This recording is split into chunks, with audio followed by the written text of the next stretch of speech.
വിദേശ രാജ്യങ്ങളിലായാലും ഇന്ത്യക്കകത്തായാലും എല്ലാ കാലത്തും ഖാലിസ്ഥാൻ ഭീകരവാദികൾ വലിയ തലവേദനയാണ്. ഇപ്പോൾ ഏറ്റവും പുതുതായി വരുന്നത് ഒരു വലിയ ഭീഷണി ഉണ്ടായിട്ടുണ്ട്. ഖാലിസ്ഥാൻ ഭീകരവാദികൾ പറയുകയാണ് കാനഡയിലെ ഇന്ത്യൻ കൗൺസിലേറ്റ് പിടിച്ചെടുക്കുമെന്നാണ് ഈ ഖാലിസ്ഥാൻ തീവ്രവാദികൾ പറയുന്നത്. അതിനുള്ള ധൈര്യമുണ്ടോ? ഉലുത്തും ചുമ്മാതെ പബ്ലിസിറ്റി കിട്ടാൻ വേണ്ടിയിട്ട് പറയുന്നതാണ്. ഇതൊക്കെ വട്ടാണ്, തലയ്ക്ക് വട്ടാണ്. ഇവർക്ക് എന്ന് പറഞ്ഞാൽ നല്ല ആഹാരം കിട്ടുന്നുണ്ട്. അവിടെ ബീക്കണ്, ചിക്കൻ, ബീഫ് ഇതൊക്കെ ധാരാളമായിട്ട് കഴിക്കാൻ കിട്ടുന്നുണ്ട്. നല്ല പണവും ഉണ്ട്, നല്ല ശമ്പളവും കിട്ടുന്നുണ്ട്. അപ്പോൾ അതൊക്കെ ഒന്ന് തിന്ന് കുതിർന്ന് കഴിയുമ്പോൾ ഇങ്ങനെയൊക്കെ എല്ലിനിടയിൽ കുത്തു വരും. നമ്മൾ ചോറ് കഴിക്കുമ്പോൾ എല്ലിനിടയിൽ കുത്തു വരും എന്ന് പറയുന്ന പോലെ കുത്തു വരുന്നു. അപ്പോൾ ഞങ്ങൾ വാൻകൂവർ പിടിച്ചെടുക്കും, മറ്റേ പിടിച്ചെടുക്കും. വിവരം അറിയും. മോദിയാണ് ഭരിക്കുന്നത്, മൻമോഹൻ സിംഗ് അല്ലിപ്പോൾ. നിങ്ങളുടെ സർദാർജി മൻമോഹൻ സിംഗ് ഉണ്ടല്ലോ, അദ്ദേഹം അല്ല ഇവിടെ ഭരിക്കുന്നത്. പിന്നെ പാകിസ്ഥാൻ്റെ കുറേ സഹായങ്ങളുണ്ട്. പാകിസ്ഥാനായിട്ട് അടി കണ്ട് ഇവരെ നമ്പരുന്നിട്ടുണ്ട്. അവരാണല്ലോ ഈ ഖാലിസ്ഥാൻവാദികൾക്ക് വേണ്ട അന്നദാനം നടത്തിക്കൊണ്ടിരിക്കുന്നത് അവർക്ക് വേണ്ടിയിട്ട്. അപ്പോൾ അത് അവർക്കൊന്ന് ഏശിയിട്ടുണ്ട്. അപ്പം ഞങ്ങൾ ആരെയും പേടിക്കില്ല എന്നും പറഞ്ഞിട്ട് മസിൽ പിടിച്ച് കാണിക്കുക. കുറേ സർദാർജിമാർ ഉടനെ അങ്ങ് പിടിച്ചുകൊണ്ട് പോകാൻ പറ്റുന്നതാണോ? അവിടുത്തെ ഉപരോധിച്ച് പിടിച്ചെടുക്കുക. അത് ഇന്ത്യ ഗവൺമെൻറ് അല്ല, കാനഡ ഗവൺമെൻറ്റാണ് അതിന് കെയ്ൻ സ്റ്റോം എന്ന് പറയുന്ന ആളാണ്. അമേരിക്കൻ പ്രസിഡന്റിനെ വരെ വെല്ലുവിളിച്ച ഒരു പ്രസിഡന്റാണ് അവിടെ ഭരിക്കുന്നത്. മുൻപുള്ള ഭരണാധികാരികൾ ഖാലിസ്ഥാൻ തീവ്രവാദികൾക്ക് അനുകൂലമായ ഒരു കാലഘട്ടമുണ്ട്, അത് മറക്കാൻ പാടില്ല. അന്നൊക്കെ ഈ ഭരണകക്ഷിയുടെ ഭാഗമായിരുന്നു. ഭേദപ്പെട്ട നിലയിൽ എം പി അവർക്ക് പിന്നെ സെനറ്റിൽ പ്രാതിനിധ്യവും ഉണ്ടായിരുന്നു. അതുകൊണ്ട് 25ഓളം പേര്. അവരുടെ സഹായം ഇല്ലാതെ അന്ന് ഈ നേരത്തെ ഉള്ള പ്രസിഡന്റിന് ഭരിക്കാൻ കഴിയുമായിരുന്നില്ല. അതുപോലെ ആയിരുന്നു സ്ഥിതി ജസ്റ്റിൻ ട്രൂഡോയ്ക്ക്. അപ്പോൾ ഇവരെ പിന്നെ പിന്തുണച്ചേ പറ്റൂ. നമ്മുടെ ഇവിടെ ഈ ഒരു ന്യൂനപക്ഷത്തെ പ്രീണനം നടത്തുന്നത് പോലെ ഒരു അവസ്ഥ, ഒരു ഗത്യന്തരമില്ലായ്മ അവിടെ ഉണ്ടായിരുന്നു, ഒരു ഗതികേട് ഉണ്ടായിരുന്നു എന്ന് പറയുന്ന പോലെ ഒരു അവസ്ഥ ഇപ്പോൾ അവിടെ ഇല്ല. അല്ലാതെ തന്നെ ജയിക്കാൻ കഴിവുറ്റ ഒരു നരേന്ദ്രമോദിയെ പോലെ തന്നെ തൻ്റെ ഇടമുള്ള ആളും ഇക്കണോമിക്സിൽ വലിയ വിദഗ്ധനുമായിട്ടുള്ള, ധനശാസ്ത്ര വിദഗ്ധനുമായിട്ടുള്ള ഒരാളാണ് ഭരിക്കുന്നത്. അദ്ദേഹം ശരിക്കും നൊബൽ സമ്മാനം അർഹമായിട്ടുള്ള നിലയിലുള്ള പ്രവർത്തനം കാഴ്ചവെക്കുന്ന ആളാണ്. അപ്പോൾ കാനഡയെ ഏത് വിധത്തിൽ നയിക്കണം എന്നുള്ളത് അറിയാം. അങ്ങനെയാണ് പൊടുന്നനെ അദ്ദേഹം വന്ന ഉടനെ തന്നെ, കെയ്ൻ സ്റ്റോം അല്ല കേട്ടോ, അവിടുത്തെ കെയ്ൻ സ്റ്റോം എന്ന് പറയുന്നത് ബ്രിട്ടൻ്റെ പുതിയ പ്രധാനമന്ത്രി. പുതിയ ആളിവിടെ വന്നിട്ടുണ്ട്. അദ്ദേഹത്തിൻ്റെ പേര് എനിക്കിപ്പോൾ ഓർമ്മയില്ല. എന്തായാലും ശരി, ഈ പേരുകൾ എനിക്ക് അത്ര ഓർക്കാൻ ഇത്തിരി ബുദ്ധിമുട്ടുണ്ട്. അപ്പോൾ ഇത് അവരുടെ ഒരു പിന്തുണയോടുകൂടിയാണ് ഇത് ഭരിക്കുന്നതെന്നുള്ള സ്ഥിതി ഇപ്പോൾ ഇല്ല. അല്ലാതെ തന്നെ വൻ ഭൂരിപക്ഷം നേടിക്കൊണ്ടാണ് ഇദ്ദേഹം. സംഘടനയുടെ പേര് ഖാലിസ്ഥാൻ ഭീകര സംഘടനയായ 6 for Justice, SFJ എന്ന് പറയുന്ന സംഘടന. പണ്ടേ ഉള്ള ഒരു സംഘടനയാണ്. അവർക്ക് വേറെ പണിയൊന്നുമില്ല, ശമ്പളം ഇഷ്ടം പോലെ കിട്ടുന്നുണ്ട്.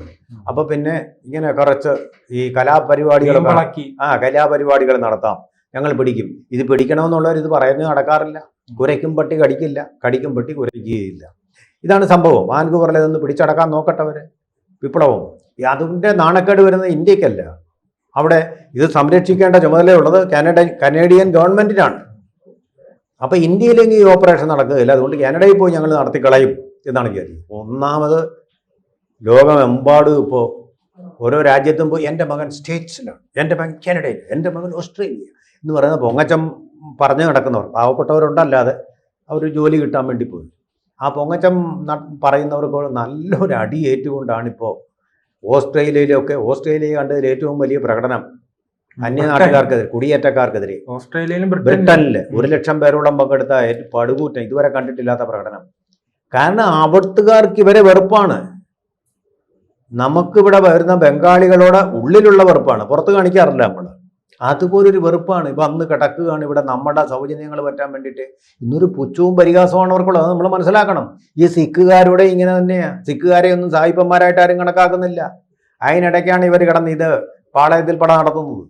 ഇത് ഇന്ത്യൻ ഡയസ്പോറ മുഴുവൻ ഒരുമിച്ച് നിൽക്കേണ്ട സന്ദർഭമാണ്. നരേന്ദ്രമോദി വിദേശ യാത്രകളിലെല്ലാം പറയാറുള്ള ഒരു കാര്യം, നിങ്ങൾ ഓരോരുത്തരും ഇന്ത്യയുടെ അംബാസഡർമാരാണെന്നാണ്. ശരിയാണ്. അതിന് പകരം ഇവിടെ കാനഡയിൽ പോയി അലമ്പുണ്ടാക്കുക എന്നുള്ള ക്രിമിനൽ മനോഭാവം വെച്ച് പുലർത്തിക്കഴിഞ്ഞാൽ അതിന് വേണ്ടുന്ന ശിക്ഷ കനേഡിയൻ ഗവൺമെൻറ് തന്നെ കൊടുത്തോളും. കാരണം ആജീവനാന്ത കാലം കനേഡിയൻ പൗരത്വം കൊടുക്കും. പൗരത്വം എന്ന് പറഞ്ഞാൽ എങ്ങനെ? ജയിലിൽ പിടിച്ചങ്ങിടും, അവിടെ നിന്ന് ഇങ്ങോട്ട് പുറത്തോട്ട് വരാൻ പറ്റാത്തത്. അതായിരിക്കും സംഭവിക്കുക. അവർ വേണ്ട നടപടി സ്വീകരിച്ചോളും. നമ്മളതിനെക്കുറിച്ച് വ്യാകുലപ്പെടേണ്ട. ഇവരിങ്ങനെ പറയും വാൻകൂവർ ഞങ്ങൾ പിടിച്ചെടുക്കും, മറ്റേത് ഞങ്ങൾ പിടിച്ചെടുക്കും. ഇത് കുറച്ചുകൂടെ വന്നു കഴിഞ്ഞാൽ ഇപ്പോൾ സംഭവിക്കാൻ പോകുന്നത് ഇന്ത്യയുടെ ഒരു ഭാഗത്ത് മാത്രം ഒതുങ്ങുന്ന അവർക്ക് ഒരു പ്രത്യേക സ്വാതന്ത്ര്യമൊക്കെ കിട്ടിക്കഴിഞ്ഞപ്പോൾ ഒരു പ്രത്യേക സംസ്ഥാനം വേണമെന്നും പറഞ്ഞാൽ ഈ കലഹം. അവരുടെ സംസ്കാരം അങ്ങ് സംരക്ഷിക്കാൻ വേണ്ടിയിട്ട് പ്രത്യേക രാജ്യം, മുസ്ലിങ്ങളെ പോലെ അവർക്ക് പാകിസ്ഥാൻ വേണം. അത് കൊടുത്തു കഴിഞ്ഞു നമ്മൾ. അവരുടെ സമ്മർദ്ദങ്ങളും ഡയറക്റ്റ് ആക്ഷൻ എന്ന് പറയുന്നത് പോലെ അതെ അതും വേണം ഇതും വേണം. ഇപ്പൊ തന്നെയല്ലല്ലോ, ഇപ്പൊ നിയമസഭ എല്ലാം പിടിച്ചടക്കാൻ വേണ്ടി 2047 ഇന്ത്യ മുഴുവൻ അങ്ങ് പിടിച്ചടക്കാൻ വേണ്ടിയല്ലേ അത്യാഗ്രഹം പോകുന്ന പോക്ക് നോക്കിക്കൊണ്ട്. തീവ്രവാദികൾക്ക് അവിടെ വലിയ മാന്യമായ സ്ഥാനം ചിലരൊക്കെ കൊടുക്കുന്നുണ്ട്. ഈ പ്രീണനം നടത്തുന്ന ചില പാർട്ടികളുണ്ടല്ലോ. അതുകൂടാതെ അന്നാട്ടിലെ വിദ്യാഭ്യാസവും വിവരമില്ലാത്ത പലരും ഉണ്ട്. തെറി വിളിക്കാൻ മാത്രം അറിയാവുന്ന പലരും. അതായത് ഇവരെന്തോ വലിയ ഹീറോകളാണെന്ന് വിചാരിച്ച് അവർ നടക്കുകയാണ്. ഇവർക്ക് അനുകൂലമായിട്ട് നിലപാട് എടുത്തു. അതൊക്കെ കൂടി വന്നാലും ഒരു ആര്യാടൻ മുഹമ്മദ് പറഞ്ഞ പോലെ 0.001% ഉള്ളൂ. പക്ഷേ വിവരമില്ലാത്തത് കൊണ്ട് താൻ രാഹുൽ ഗാന്ധിയെ പോലെ തന്നെ തൻ്റെ ശക്തി എന്തെന്നറിയാതെ താൻ കരുത്തനാണ്, വലിയ ജിമ്മാണ്, താൻ വലിയൊരു ഗോലിയത്താണ് എന്ന് വിചാരിച്ചിരിക്കും. അങ്ങനെയുള്ള ഉലുത്തുകളാണ് ഈ വന്നുകൊണ്ടിരിക്കുന്നത്. ഒരു ചുക്കും ഉലുത്താൻ പോകുന്നില്ല, ഒന്നും സംഭവിക്കാൻ പോകുന്നില്ല. ഇന്ത്യയുടെ അവിടുത്തെ കോൺസുലേറ്റ് വാൻകൂവറിലാണ് കോൺസുലേറ്റ് ഉള്ളത്. ആ കോൺസുലേറ്റ് എങ്ങനെ സംരക്ഷിക്കണമെന്ന് ഇന്ത്യക്കും അറിയാം, കാനഡയ്ക്കും നന്നായിട്ട് അറിയാം. ആ ഭാരത ഹൈക്കമാൻഡ് കമ്മീഷണറായിട്ട് ഇപ്പോൾ ദിനേശ് പട്നായിക്കിനെ ലക്ഷ്യമിട്ടാണ്. എന്തിനു വേണ്ടി എങ്ങനെ ലക്ഷ്യമിടുന്നത്? അയാൾ എന്ത് തെറ്റ് ചെയ്തു? അയാളാണോ സിഖ് ഭീകരരെ കൂട്ടക്കൊല നടത്തിയത് സുവർണക്ഷേത്രത്തിൽ? അയാൾക്ക് അതുമായിട്ട് ഒരു ബന്ധം പോലും ഇല്ല. അതുമായിട്ട് ബന്ധപ്പെട്ടവരെല്ലാം റിട്ടയർ ചെയ്ത് തന്നെ പോയി കഴിഞ്ഞു. എന്നിട്ട് എന്തിനാണ് ഇത് ഇന്ത്യക്കാർ അങ്ങോട്ട് വരുന്നുണ്ടെങ്കിൽ ഞങ്ങൾ അത് ചെയ്ത് കഴിയുമ്പോൾ വേരിട്ട് ഈ വിരട്ടൊക്കെ ഞങ്ങൾ കുറേ കണ്ടതാ കേട്ടത്. അതുകൊണ്ട് ആ വിരട്ടൊന്നും വേണ്ട. പാകിസ്ഥാൻ്റെ ആറ്റം ബോംബിൻ്റെ വിരട്ട് വരെ ഞങ്ങൾ നേരിട്ടവരാണ്. അതുകൊണ്ട് ഈ കുറച്ച് ഖാലിസ്ഥാൻകാർ അവിടെ ഉണ്ട്, അവർ കുടവേറുണ്ട്, താടിയുണ്ട് എന്നും പണമുണ്ട് എന്നും പറഞ്ഞൊന്നും പേടിക്കുകയൊന്നുമില്ല കേട്ടോ. അതുകൊണ്ട് മര്യാദയ്ക്ക് അവിടെ അനങ്ങാതിരുന്ന് കഴിഞ്ഞാൽ നിങ്ങൾക്ക് ജയിലിലെ ചപ്പാത്തി കഴിക്കാതിരിക്കാം, വീട്ടിലെ ചപ്പാത്തി കഴിക്കാം. അതല്ലെന്നുണ്ടെങ്കിൽ ജയിലിലെ ചപ്പാത്തി അവിടെ കഴിക്കേണ്ടി വരും. അതാണ് നിങ്ങൾ ചപ്പാത്തി ഉരുട്ടേണ്ടിയും വരും. പോലീസുകാർ നിങ്ങളെ ചിലപ്പോൾ പിടിച്ചിട്ട് ഉരുട്ടിയെന്നും വരാം. അത് അനുഭവിക്കാൻ തയ്യാറാണെങ്കിൽ ആയിക്കോ. അതുകൊണ്ട് 6 for justice. ഇതെന്ത് ജസ്റ്റിസാണ്? ഇൻജസ്റ്റിസാണ് ഒരു രാഷ്ട്രത്തോട്. അവിടുത്തെ ശമ്പളവും പണവും അവിടുത്തെ സൗകര്യങ്ങളും വാങ്ങിച്ചു കൊണ്ട് കഴിഞ്ഞിട്ട് അവിടെ കിടന്ന് അലമ്പുണ്ടാക്കുക എന്ന് പറയുന്നത് ഒരു തരം തെണ്ടിത്തരം. ഏത് ആളാലും തെണ്ടിത്തരം കാണിക്കുന്നത്. ആ തെണ്ടിത്തരമാണിപ്പോൾ അവിടെ കാണിച്ചു കൊണ്ടിരിക്കുന്നത്. കുറേ 6 for justice എന്നും പറഞ്ഞു കേൾക്കാനൊക്കെ സുഖമുണ്ട്. പക്ഷേ ചെറ്റത്തരമായി പറയുന്നത് വർത്തമാനം.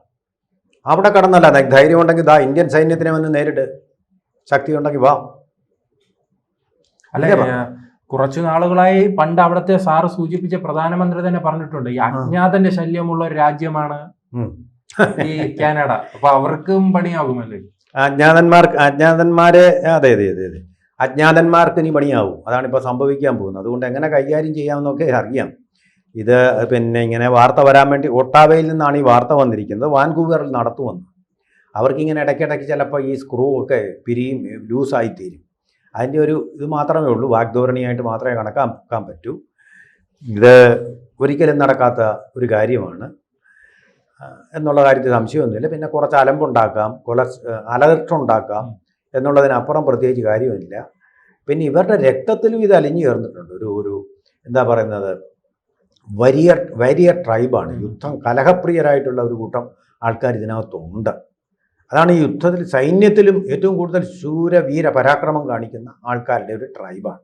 അതായത് നമ്മൾ പോസിറ്റീവായിട്ട് ചാനലൈസ് ചെയ്യുകയാണ് ഇന്ത്യൻ ആർമി. കാരണം ഏറ്റവും കൂടുതൽ പട്ടാളത്തിൽ ഏറ്റവും കൂടുതലുള്ളത് സിഖുകാരെ ഇന്ത്യൻ പട്ടാളത്തിൽ ഉയർന്ന പദവികളിൽ. അതുതന്നെ ആ രണശൂരത്വം നമ്മൾ നമ്മുടെ രാജ്യത്തിൻ്റെ രക്ഷയ്ക്കും ശക്തിക്കുമായിട്ട് ഉപയോഗിച്ചുകൊണ്ടിരിക്കുക. അങ്ങനെ ചാനലൈസ് ചെയ്യുക എന്നുള്ളത് മാത്രമേ ഉള്ളൂ ഈ ഇത്തരത്തിലുള്ള നെഗറ്റീവ് ടെൻഡൻസിക്ക്, സെൻട്രിഫ്യൂഗൽ ടെൻഡൻസിക്ക് തടയിടാനുള്ള മാർഗം.